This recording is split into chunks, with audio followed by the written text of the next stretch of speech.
Hello, hello, hello. Want to welcome to week 10, Dear Arnel video blog. 30 minutes in length, maybe a little bit longer, maybe a little shorter. I'm a little late in getting it out.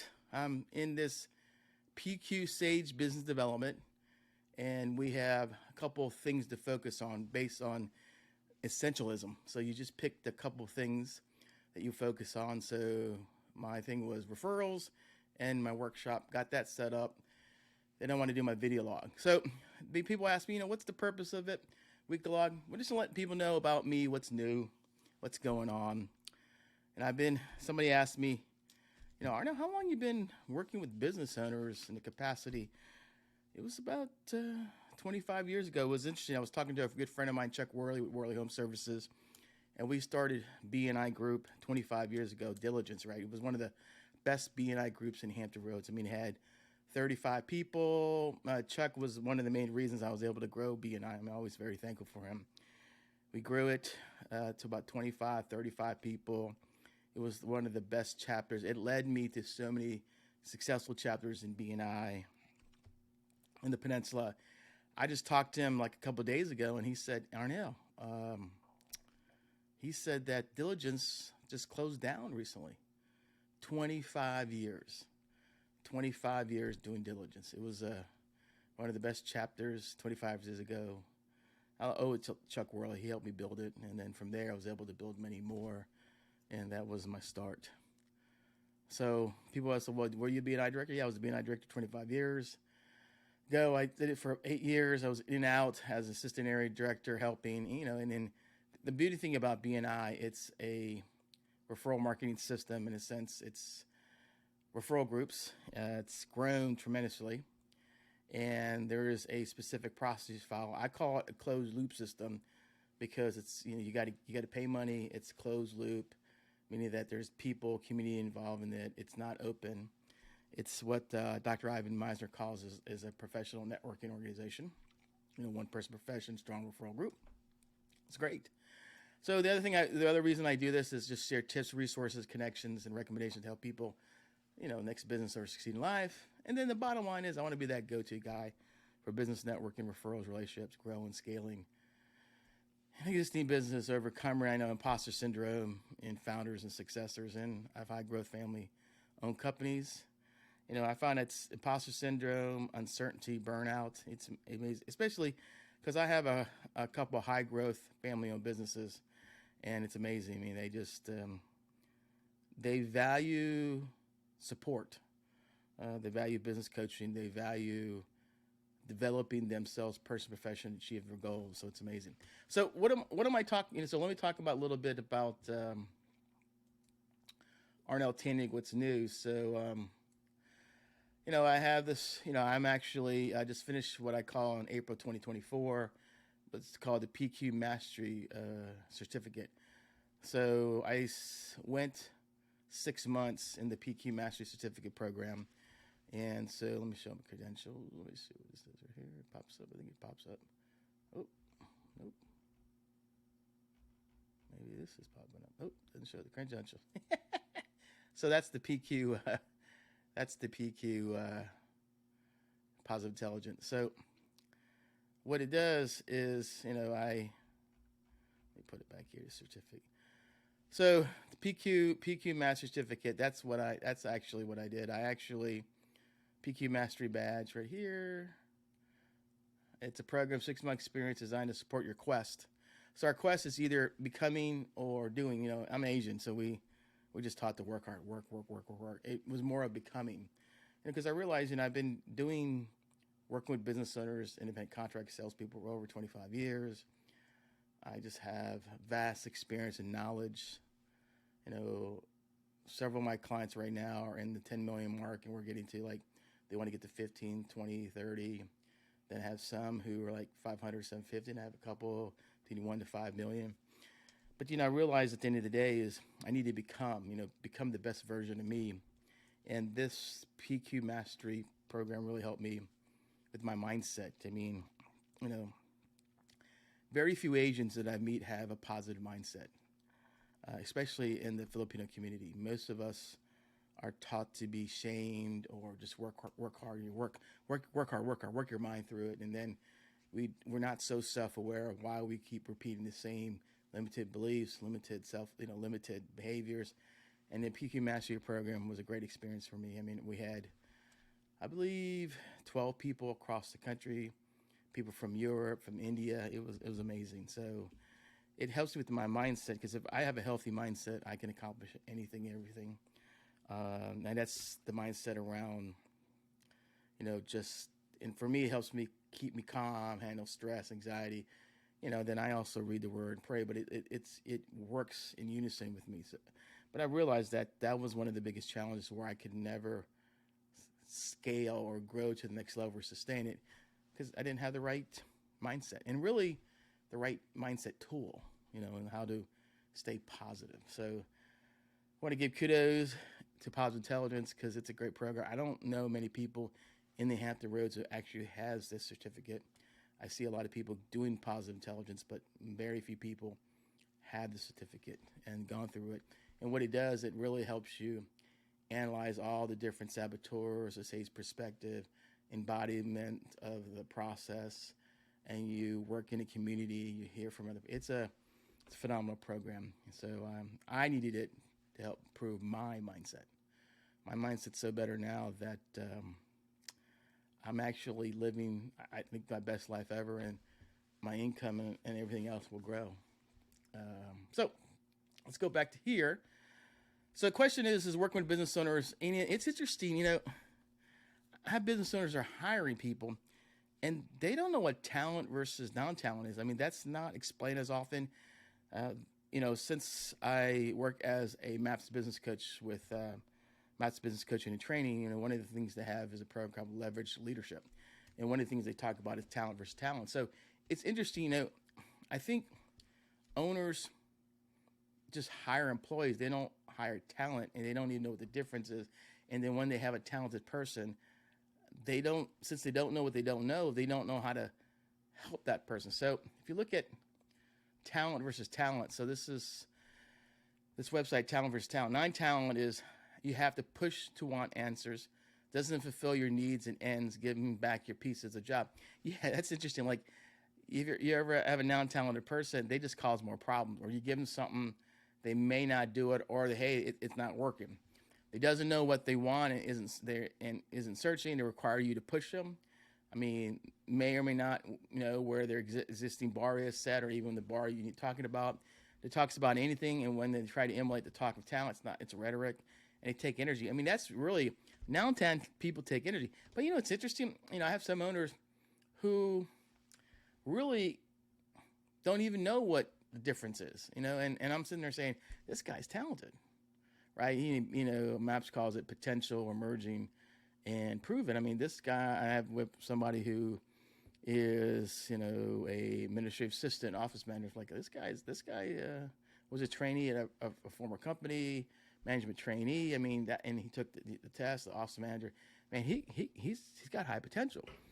I mean, he's talented. He may not have done the role, but with the proper training, coaching, and help him develop that, he'll be phenomenal. He could do more. I mean, but so look, non-talented people only, and it goes back to what Dan Martell says, is non-talented people may not even hit capacity. So what happens is most people are just hiring for the role, the job. When you have talented people, and he calls it capable people, they get hired to go up, because what they're going to do is learn not only the role they're in, they want more. They want to grow more. They want to do more. So talent is when they push for solutions. They look for solutions. I mean, they shouldn't come to you initially for a problem, to solve a problem, unless they've done 6 or 7 things. Or you teach them, I saw this on a podcast, when they come to you, first problem, they said, hey, look, what's the problem? Write down 3 solutions, pick which one works for you, then let me know what works, and you can teach that type of framework. Because sometimes people, some people have initiative to solve problems. A lot of times people maybe have an environment where that wasn't encouraged or shown, and they can. But then there's some people who just really want the answer. Talented people push for solutions. I mean, they want to look for solutions. They share your goals and fulfill your needs as a natural byproduct of fulfilling their own. They just know if they're helping the owner out or the supervisor out, it helps them. They have that mindset of positivity, working together as a team, versus now talented people don't want to fulfill your needs. It's all about them, and they're giving you back the job. They know what they want, and they actively searching out. I was talking to a person today at the CVBIA annual picnic, and it was amazing. One lady was like, I work in the marketing coordinator. So what's your next level? I want to be an expansion team. She goes, yeah. So, well, what would that take? She's like, well, I don't think we need to do external marketing. I think we need to do internal marketing. I said, okay, well, who do you know is on that team that you could ask them to be a sponsor and give you a project or two so that can show you them your work? And then she goes, hey, I never thought about that. I said, look, you've told them you told them you want to move up. Now you need to say, hey, what kind of project can I do? Because if you start doing projects if you have a sponsor in that department and you start doing projects and they start seeing it, they're going to promote you. Or you go to them and say, hey, can you promote me because I'm doing this? You'd be surprised. I mean, companies, they'll if there's a need, they'll create a role for you because they know you're always moving. The other thing, they're always talented people, always pushing you constantly. Let's go, let's move this.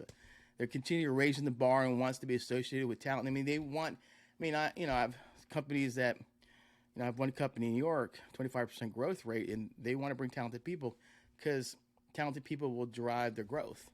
Non-talented people will stall their growth. And then the owners who are moving more to the C-suite have to get back into a management role, have to get back into an actual operator role, and that defeats the purpose. I think the thing about talented people, they're continuing raising the bar, like it says. They want to be socially talented. They want to be around good people. I mean, talented people, if there's a possibility, they like to get equity. They like to be a director or a manager of a department. They usually focus their talk on the language of challenge achievement. They're achievers. They're performance-based. They're stakeholders, and they give you energy. I mean, talented, like I have clients who are talented in their role and growing. Maybe they've never been a CEO. They've never really had multiple companies. They talked about it, but it's not running well. But talented people, I mean, you get energy from them. You feed off them. I mean, it's the same thing when I coach clients. I can tell when there's no energy because they're so focused on survival, so they don't create the energy. Just take energy away. If they focus on positive and look at their gifts, their strengths, they give energy. In this context about this is a lot of owners need to know the difference because I tell you right now, they have people right now in specific roles in their company, they're non-talented and they're wondering why they're not growing. And maybe they were talented the first couple years of working. They're very talented, but then they got older, got married, the goals are not set up, and they become non-talented. I've seen talented people just hit a plateau because there's no challenge, there's no drive anymore. They got married or they have kids, they don't have the time, or something's going home at home. So it's interesting, you can hire for talent and then eventually become non-talent and you have to figure that out. Or you already have non-talent and then you can't do any more. And a lot of owners, what I've realized, they just go back and do the work themselves. So if you look at it, if the blind spot is do you have talent and non-talent? And then if you do have talent, are you developing them? Do you have a development track, a training track? And it's interesting. A lot of small business owners don't. I mean, are you giving them, hey, you need to read this book, let's talk about it. I mean, you can develop people. I mean, you just have to believe in developing them so that in the future they excel in that role into another role, and it frees up time to really work on the business at a high level. But if you're not bringing talented people, potential or emerging, right, then what eventually happens is you're literally just bringing non-talented people, and you're going to hit a capacity. You're going to hit what they call in the one thing a ceiling of achievement really quick. So how do you help owners? Look, we look at them like, let's look at the key people in organizational chart. Who's leading, who's management, who's helping, are they talented, not talented?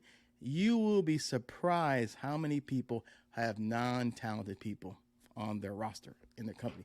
And you'll be surprised how owners have talented people, but they don't let their talent be shown because they're so used to telling them what to do or there's a culture of, you can't do this unless the owner tells you to do it. It's interesting. And it's a shame too, because talented people want to excel. And if they realize they can't move farther than what they are, they're going to leave. That talent will go to the next company, or they'll be recruited away, because talented people want to move up. No, and thinking about talented people, there's another resource. It's called performance-based hiring, and it talks about, I talk about talented people. It talks about performance-based hiring is a concept and a process developed by Lou Alder. So I had a past client who was a builder who read the book. He had me read it, and it's really good, because you're really looking for people who are actually very good at performance-based, because you really don't have performance-based people. And what he would talk about is, he wrote a book on the essential guide for hiring and get hiring, performance-based hiring. The thing I like about this book is he has what they call performance-based questions. So there's certain questions you have. And the amazing thing I like about this is, when you're writing your job ad on Indeed, you need to write performance-based job description. You want to write SMART goals. What will they be doing on a daily basis? Specifically, what are they doing? Because when you look at a ad in Indeed, it's a job description, like responsibility, qualifications, right? But it doesn't give you performance-based objectives. Here's the thing you'll do. You will do payroll this. You will data entry for a couple hours. It doesn't give you specifics, because what he said is, if you give people specifics and that's what they actually know they're doing, that they'll like it. But if they'll like it, they buy into it. But if you just give them a general responsibility and that's not what they're doing, then, or you don't know what they need to be doing, then you get somebody who may not be talented, or you get somebody who's talented in a different role. But the problem is, they're not talented in the role you need, because number one, you don't know what you need from them, because you really never thought about the process and how to measure it, or you find out that they're actually good at it. And you're like, oh man, it's great. So like, I have a couple companies that I work with that we use performance-based hiring, some of the information out of it, and I use some of it in helping companies hire. It's amazing, because you're looking for people who are performance-based, and performance-based hires are career hires. We're not looking for people for a job. We're looking for people for a career.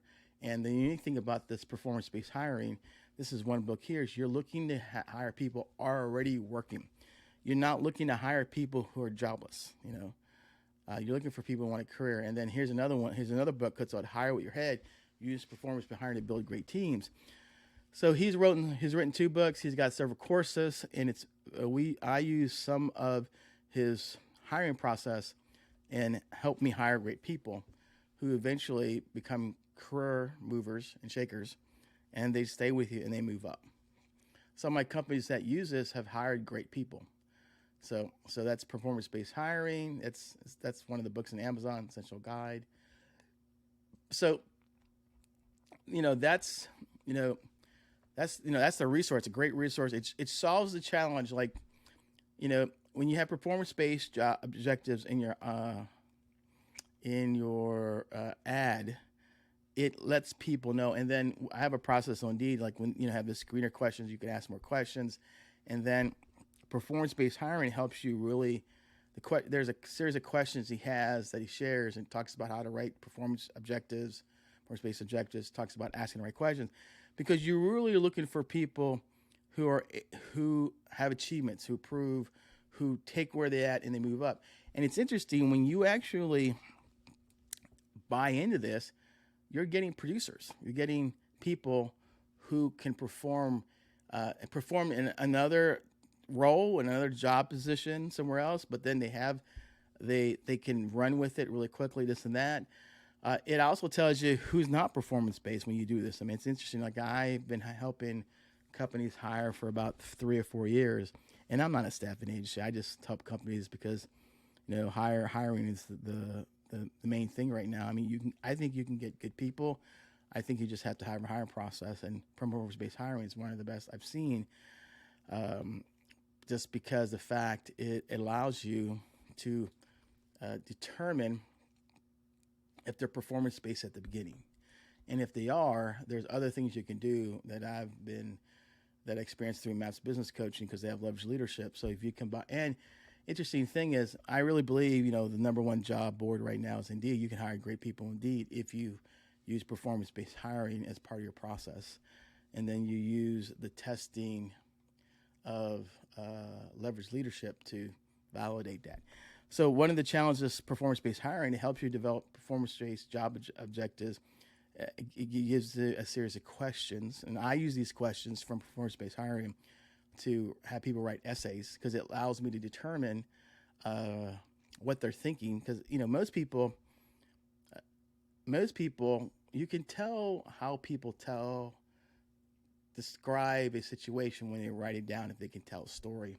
And so most people can verbally talk to you on the phone, but when you have them write a story and they get excited about that, that tells you a lot. And if they're performance-based, they want to share their successes. And you can tell when you have, we have a list of essays questions we use based on what we have learned from performance-based hiring, that it tells you if the person is really thinking about going above and beyond. How you access this resource, I shared a couple books. There's a website you can go to, and it's very good. Now, the other thing I was telling people that I think it's really important. I have a friend of mine who's a financial advisor at one of the national firms, and he was like, "Hey, Arnel, I want to do events." I said, "Okay, well, let me share something with you." So it's called the 7 Levels of Communication, the Communication Pyramid by Michael J. Mayer. So, it's interesting when people network and they don't know that there is 2 types of communication. There's the informational zone and the influential zone. So if you look at it, there's one-to-ones, events, seminars, phone calls, handwritten notes, electronic communication, direct mail, and advertising. So these 3 right here are the informational zone. Basically, you're just dropping information, just being consistent. Like, they call it touch. You're touching them. You're top of mind, right? So it's just information. If you write the specific type of information, like a post or a newsletter, it, depending on when it falls and that someone has a need, or they think if somebody has a need, poof, they remember you, they may call you. Handwritten notes are in between that, because handwritten notes is another way to influence the person to some extent. And then there's phone calls, events, seminars, and one-to-one. So, like, for example, what I've been doing that has really been very powerful, I don't do a lot of texting. My wife has great friends, they text. When I want to influence people, I will use my personal cell and create an audio text, right? Send it to them, and they love that, I've actually have this is like a Loom video, so I'll create them a Loom video and send it out to them. And, say, "Hey, this is Arnel. I just want to say hi. I really appreciate you, this, and that." And that works out really well, too. And then, events and seminars. So I was talking to this one financial advisor. I said, he's just been in the business for a year. Why don't you do a launch party? Why don't you do an event? Write a list of people that fit your target market and people you've talked to in the last year. Invite them to that, because people come to that and you have a great time. And people don't do events for themselves unless there's a specific reason, but they'll always come to an event. They're invited if it's something that interests them, right? Because when somebody invites you, it's different than you go out and do it yourself. Now, unless you're that type of personality, a high I and like to do those things, but there are unique things about doing events. And if you host it, and have you noticed the impact is higher here? Most people don't like doing one-to-ones because it can be very intimidating unless you have a process and you know the person. I personally like events and seminars because the bottom line, you get more people in the room and you can have multiple results.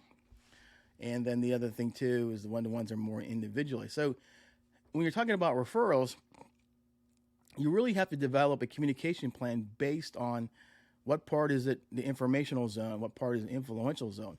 And it's interesting, I'm in the B2B space, and when people go networking, they don't know how to take their informational zone to the influential zone, and they don't know how to convert those relationships to strong referral sources, referral partners that actually leads to, getting referrals, introductions.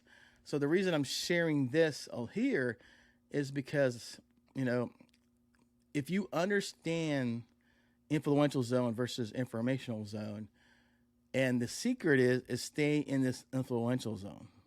You want to stay in this top three.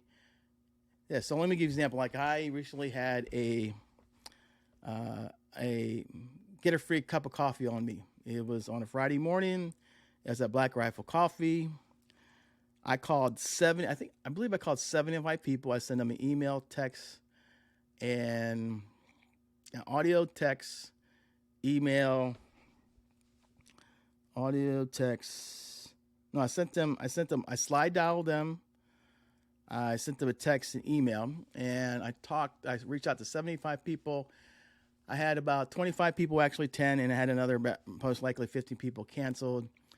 The coffee, I bought everybody coffee. They donated some perishable items to the food bank. So they turned it to me. I gave it to the food bank. And then it's interesting. Everyone came out, had a great time, met a bunch of people, have seen each other. And I'm just calling up and doing one-to-ones with them, talking to them, inviting them to events, activities. But it was an influential zone. I just said, I'll buy a coffee. I mean, coffee cost me about $95. Bought them one cup of coffee. It was not bad.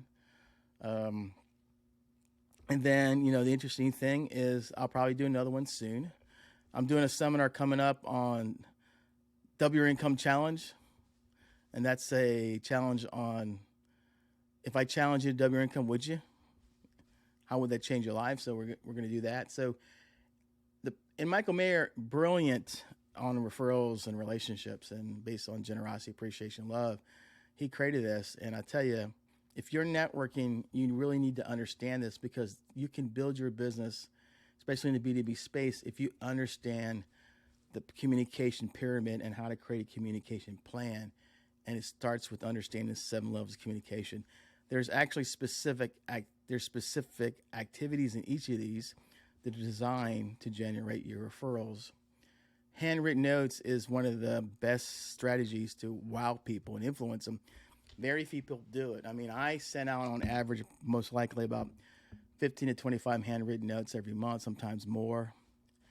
And I handwritten them out, and it works really well and people can tell if you really handwritten right, because most people's, like my handwriting is terrible, but I do my best to write it and they appreciate that. But the whole idea is you really want to understand this process. And how it helps you with referrals is the blind spot is people don't know if they're giving information, the informational zone, they don't know if they're in the influential zone. And if you know the difference, then you will, influence then inform. Because inform is telling somebody, hoping if they have a need and they don't have anybody they're loyal to calls you. Influencing them is helping them know that you're influencing them, that they are willing to take some type of direction or action. Either, if they have a need, they're going to use you, right? Because they're loyal to you first. Or secondly, they're willing to introduce you and refer you people. The secret about the 7 levels of communication pyramid is really understanding. It's really understanding the whole focus of and I tell people all this time is you got to understand how you're communicating. Are you influencing people? Or are you informing people? And you can still get referrals. I have many people who do informing. You still get referrals, but you're hoping when you send out some information, it catches somebody's eye and they have a need, or you write some content and people who read your content go, hey, I know somebody, and they're proactive, get to somebody. This happens, but it's not as predictable because in a sense that if it's not predictable because it all depends on who opens up and reads this, right? And then if you're targeting people, they have a need immediately. The whole thing about the influential zone, you can really develop, I call, raving fans, advocates. Raving fan is somebody who looks for referrals for you and clients for you consistently, and a raving and an advocate, somebody who literally will, give you a referral when you ask them. But the beauty of this, if you're in an influential zone, you can develop, like I have one relationship that is willing to give me referrals. I have another relationship that's willing to do it. So, if I had 4 or 5 relationships on a consistent basis that can refer me 1 or 2 clients at different aspects of what I offer, it'd be amazing, So going back to this, the outcome is if you understand the communication pyramid, you can double your referrals. So the quote of this week is most hiring problems can be eliminated by making one fundamental and simple change. Replacing job descriptions with a list of performance objectives that the new hires expect to achieve. That's a game changer. If you when you write a ad, right, you put, here's a performance objective. That is what I call the top 20%. That's the non-negotiables that you want this person to do first before doing anything else. And it needs to be in a SMART goal. And if you have that written down, people know when they look at that role, that's what they're going to be doing daily, and that's what's going to measure their performance, their compensation. And that's going to help them determine, if they're really good at it. And it makes it easier for you as a manager, supervisor, or owner. Are they doing the most important things that drive growth, profit, time, and money for your business? And if you do that, you increase your chance. The last thing, I always got to give a call to action. That's what they say in business and marketing and sales. Look, if you need any help with your business, please comment, send me a DM. You can always reach out to me. That's if you need help on the communication period about referrals. If you don't know if you have talented, non-talented, we can always set up a conversation. I mean, you can just look at that image I sent you and you just look it over, you tell. And if you're looking at performance-based hiring, if you're thinking about creating ads for Indeed, because I actually have clients I create ads for, and my ads that we create do get good people. And we have a certain way to process. So if you're ever looking to help that, you can always reach out to me. And again, I wanted to take a moment to thank you for watching this episode of the Vlog with the Arnel. This is episode 10. I call it week 10. We appreciate you here and just listening. I know I was a little bit late. It's been a little bit crazy getting back to the routine. But again, I appreciate you. We're looking forward to seeing you. Looking forward to the next episode, and we'll share it again. All right, take care. And if you have any other, last thing, I've never asked this before, but if there's any type of question you want to ask around business ownership or referrals or what's a great resource, let me know, and I'll talk to you soon. All right, take care then. Bye.